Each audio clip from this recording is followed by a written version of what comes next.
Hi guys, it's me, Andrea. Today I'm here with my number 6 November Daily Art Journal, and I decided to change my journal. The problem is with this small one, it wouldn't be, I didn't have enough pages in there, first thing. I realized it, of course, too late. I started it and I thought it might be a good idea to use this little journal up, but it's not enough. And then it restricted me so much in the size that I now decided to use my iPad I made earlier. When was it? January. In January this year, I made a video about this one, so if you're interested. And I couldn't include the pages I already made because the format wasn't right. So what I did was gluing it in here. So I have them in here as well, and I think it's quite a nice little feature. So I will now work in these pages, and they are all coming like this. I love it to work on loose pages. Most of you know me, and you know I love to work on loose ones, and so much more freedom. So, and yeah, that's all what I want to tell you. Oh, the theme today is honeycomb, and yeah, do I already have an idea? I have an idea, and it will include this. We'll see. I have a basic structure in my mind. I will see what or where it will lead me. So stay tuned. See you in a second. Okay, I start here with modeling paste, and I put a fairly good amount down here that I can put some pattern in with the comb, and I will have a comb pattern here down. So in a size of a comb, or in the look of a comb. What I do is I go around the edges with my black Posca first to give me, or to make sure that everything is in one line, you know. Otherwise I would have done the background first and so on, but I go this way. That's okay. Make sure the gaps, of course, are not even and not equal, but do I mind? No, I don't.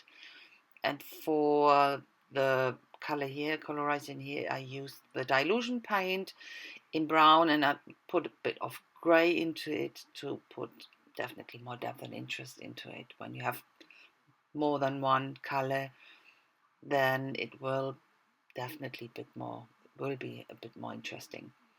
And I use a smaller brush, of course, for the gaps going down there. And then I do the background first. I use dilution as well, 2 tones of green. What do I use? I think I did fresh lime and dirty martini. It's dirty martini. Again, I use 2 different colors here to have a bit more depth and interest into it. I diluted a tiny bit with water to make it more open, actually, that it's not getting too striky and strokey, and so I quite like to do that.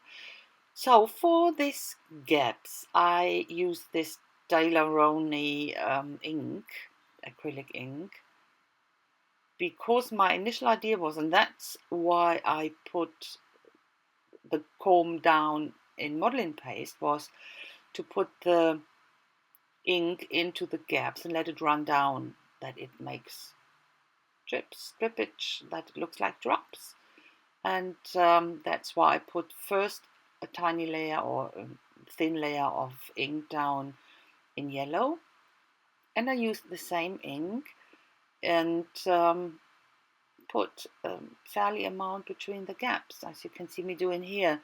But of course then you have too much, and it makes puddles, and and at the end it produced drippage and drops, but you know yourself when, as long as it's wet, it looks like drops, but when that dries, it looks nothing. It looks flat, and so I started to dry it, but then I thought, oh, come on, don't go for that. And I wiped it off, and yeah, I go for something else. You will see, and that works in my mind much, much better. So you will see I used the droplets from Rin. You will see it now. Don't show it. I will show it here. And I will use this one, the smaller ones. So I, of course, use stamp positioner for that. I will show it here how I do that. I first stamp it down on that pad. I try to find out which way it's better, but it doesn't matter in this case. So I position it, put it down, and then I can have a look on the page where it should go. Yeah, I definitely will go there. I will have 2 stampings. So, and I can position it exactly where I want it, put the L shape against that, and that yeah, stays on. I used were dry, so I had to stop and put refiller in. Okay, put that board away, or this acrylic plate away, and position the acrylics or the stamp with the acrylic on the acrylic plate to the L, and that's it. So that was of course too long, so I block out the last drop there, and I had to clean that off, because even though when you clean it with a bit of baby wipe, it will always leave a shadow. So that's my method to do that. I use this painter's tape and rub it really over it, and then it will remove all the ink what could leave or might leave a shadow. Then I cover it up and go over with the StazOn again, and then of course I remove this little cover up, and everything will be fine. And that works perfectly. Yeah, fantastic. And of course, these droplets are having different lengths there. So I go in with this black ink pen and did this pointing this dots to make it look like yeah, a solid stamp there.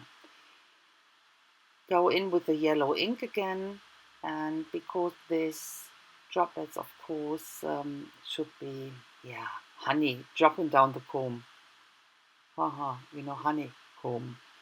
Yeah, and my words I'm putting down at the end will point out to that as well.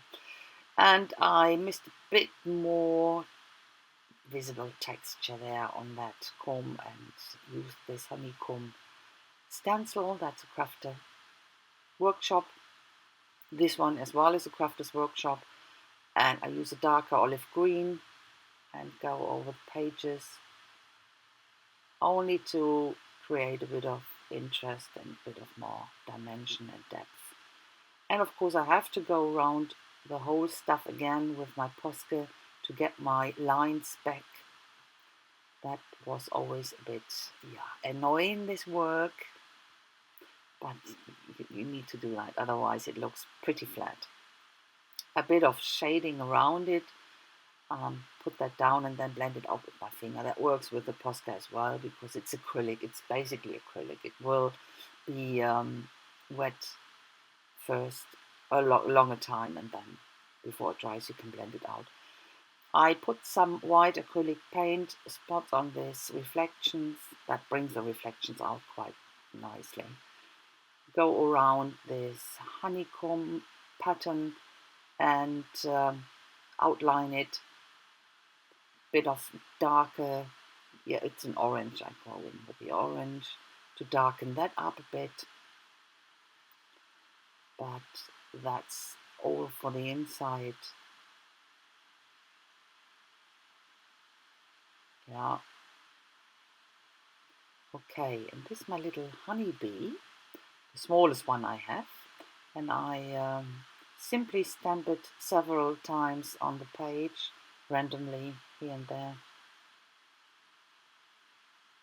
because I want my focal point here. Of course, it's the comb, but I will put here my big bee on as well. I will cut that out to have it dimensional on the page with some 3D foam tape. I use my watercolor markers here from Winsor & Newton. I scribble that on the craft mat and use a bit of water to dilute it, that the blue is only a tiny bit on the wings. You call it wings, yeah. And then, of course, yellows and oranges for the body. So I cut it out quite loosely. I didn't pay a lot of attention. And with the antennas, for example, they are so tiny that it is a pain in the neck to cut them out so thin. Often it doesn't work. So I leave a bit bigger, yeah, edge. It's white then, of course. And my trick is basically to yeah, put the black on top so they have bigger antennas, but they have some at the end. Normally they are getting lost so easy when you cut them out in the same size, and they're so delicate then. Bit of white reflection on this piece, and I put some shading on this honeycomb pattern here. And for the inside a lighter grade, and for the outside I use some darker grays here in my ink markers, ink alcohol, not ink, alcohol ink markers. They're called Touch, actually. Told you recently about that. Got them years ago, never used them, but they are sitting here. So the grey, I have a whole lot of grey ones in all different shades, and I use them now mostly for shading. They're working quite well. Okay, where am I? Talking to my, a bit of shading still, or not shading, bit of highlights with my white Posca. I got new ones yesterday at my art supply store. I was running out of the white ones, so, and I have this dark olive green left over and use it here for edging. Never waste something. So, and as I said before, I use this 3D foam to get my big B down dimensional and a bit, yeah, more depth. Gets a bit more depth like this. Should have put some shading around it, but yeah, forgot about that. But I didn't forget to put some glitter on top. And I use this Spectrum Noir glitter pen. I love it. It is so shiny, so glittery. Absolutely beautiful. And that's my writing, and it's in German again, because I didn't know if you say that, but I think you say the same with combing through an area to when you search for something. It says that the bee workers are combing through the area and looking for honey, something like that. Because to make the connection, because I use the comb. I'm not a native speaker, so that's what my mind works like when I hear this honeycomb, because I'm thinking of honey and a comb, and that's quite funny. I think it's funny.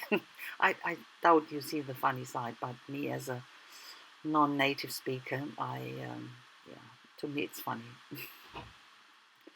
Okay, a bit of edging around the words, and I think that's basically it. I will date it, I think, and then you will see a close-up or a bit of highlights here on my bee. And that's a close-up already. You will see some pictures coming up. And so I hope you're okay with me switching my journal. It's so much nicer for me to work on.